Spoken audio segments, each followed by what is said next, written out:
Arctic অঞ্চলের বরফের নিচে লুকিয়ে থাকা সম্পদ আর কৌশলগত অবস্থান গ্রিনল্যান্ডকে ঘিরে আবারও মুখোমুখি অবস্থানে ডেনমার্ক ও যুক্তরাষ্ট্র।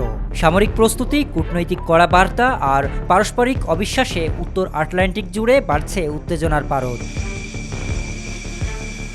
ডেনমার্কের স্বায়ত্তশাসিত অঞ্চল গ্রিনল্যান্ডে অবস্থিত পিটুফিক স্পেস বেসে যুক্তরাষ্ট্রের সামরিক বিমান মোতায়েনের তথ্য নিশ্চিত করেছে North American Aerospace Defense Command NORAD. যদিও যুক্তরাষ্ট্র দাবি করেছে এটি নিয়মিত প্রতিরক্ষা কার্যক্রমের অংশ, তবে সময় ও প্রেক্ষাপটের কারণে বিষয়টি আন্তর্জাতিক মহলে গভীর উদ্বেগ তৈরি করেছে।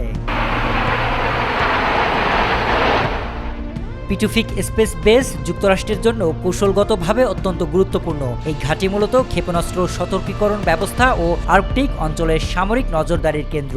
এমন এক সময়ে সেখানে সামরিক তৎপরতা বাড়ানো হলো যখন প্রেসিডেন্ট ডোনাল্ড ট্রাম্প প্রকাশ্যে গ্রিনল্যান্ড ক্রয় বা দখলে নেওয়ার ঘোষণা দিয়েছে, যা স্পষ্টভাবে প্রত্যাখ্যান করেছে ডেনমার্ক ও গ্রিনল্যান্ড।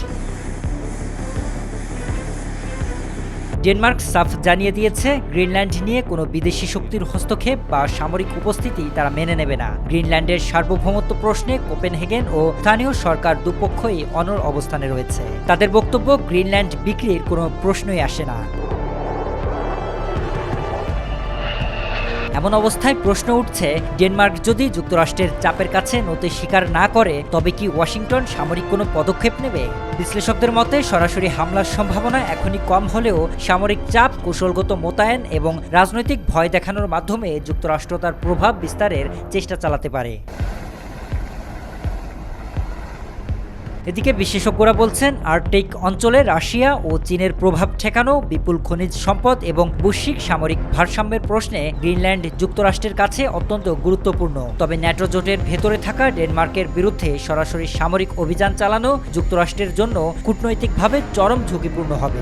সব মিলিয়ে গ্রিনল্যান্ড ইস্যুতে সামরিক বিমান মোতায়েন আপাতত চাপ সৃষ্টির কৌশল হিসেবেই দেখা যাচ্ছে। তবে উত্তেজনা যদি আরও বাড়ে, অঞ্চলটি যে নতুন ভূরাজনৈতিক সংঘাতের মঞ্চে পরিণত হতে পারে সে আশঙ্কা উড়িয়ে দেওয়া যাচ্ছে না। শরীফ রাহাত, দেশকাল নিউজ।